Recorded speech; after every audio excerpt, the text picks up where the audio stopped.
Hi, we're here in Student Life today with Tanya Edwards from the election offices. She's going to give us some information about the elections upcoming in November. So, Tanya, how are you? Great, how are you? Perfect. If a person wants to register to vote, how do they go about doing that?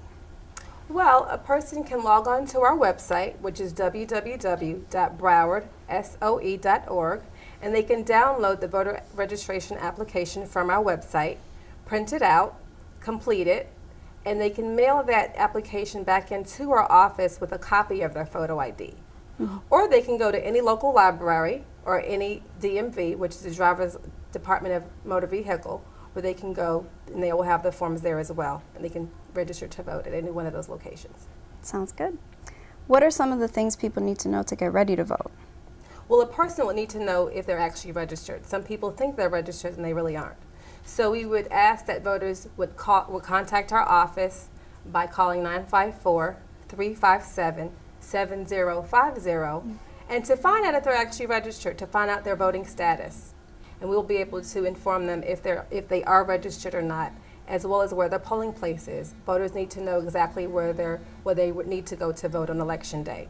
We'd also like voters to know that there's 3 ways to vote. They don't have to vote on Election Day if they don't want to. They have the option of voting early at any one of our 17 early voting locations in Broward County.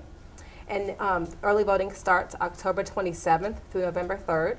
Or they can vote by mail, and it's really easy to vote by mail. A voter would just request an absentee ballot to be sent to their home or wherever they are in the world. We will send them the ballot. Once they receive the ballot, they will complete it, make sure they sign the certificate envelope on the back of the ballot, on the back of the envelope, and they would mail it back into us, or they can hand deliver it to one of our office locations in Fort Lauderdale.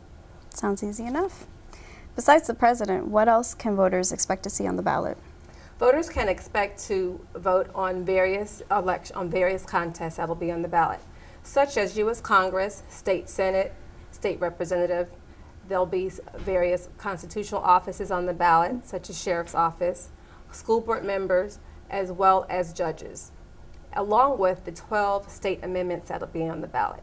So we would ask that voters turn the ballot over so they'll see the other races on the back of the ballot. It will be about 4 pages this year. What about voter ID? What do you need to bring to the polls?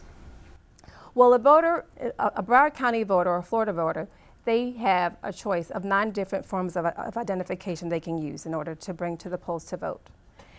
They can bring their Florida driver's license, Florida ID, a military ID, a student ID, a U.S. passport, a debit or credit card, as well as their public assistance ID. So those are some of the various forms of identification that a voter would need to bring to the polls in order to vote. And even if they have just a credit or debit card that has a signature on it, they can use that with a combination of another form of identification, such as a student ID that would have their photo on it, where they would actually use those 2 combinations to actually vote. Perfect. Thank you very much. Hey Leah, how are you? Hey, I'm doing well. How are you? I'm great. Are you actually registered to vote? I'm not so sure. I filled out a registration form the other day. Okay. Did you receive anything in the mail? No. Did you change your address recently? Yes. That's probably what it is. You might want to go to browardsoe.org and get more information on how you can receive your voter's registration card and sent to the correct address. Do you know what to do once you receive your card? No. Actually, once you receive your card, you'll be able to vote. There's 3 ways of voting. One way is early voting from October 27th to November 3rd. You'll be able to vote early. There'll be 17 locations and your vote will count early. The second way is vote by mail. You can request an absentee ballot form. They'll mail it to your house. You can fill it out, vote, and send it back, and your vote will count. The third way of voting is actually on Election Day, which is November 6th, and you'll be able to vote then. Okay, that's All right. really great information. Thank You're you welcome. so much. Take Hi, care. my name is Nick and I'm new here. Nick, what can I help you with? Well, today I want to get my voter's registration card. Great. Are you over the age of 18? Yes, I am. And are you a U.S. citizen? Yes, I am. Have you ever been convicted of a felony?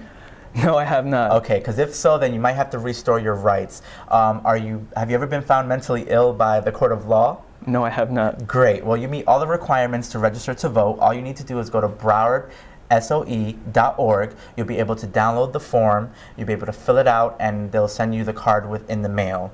Do you know what to do once you receive your card? No, what do I do? Well, there's 3 ways you can vote. There's actually early voting from October 27th to November 3rd. They'll have 17 locations out where you can vote early. The second way of voting is voting by mail. You can request an absentee ballot form. They'll send it to your home. You can fill it out, mail it back, and your vote will count. Another way of voting is actually on Election Day, which is November 6th. You can vote at your precinct. It'll be on your voter's registration card, okay? Is there anything else you need to know? No, you've been real helpful. Awesome, So thank you Nick. so much. Vote on. Take it easy.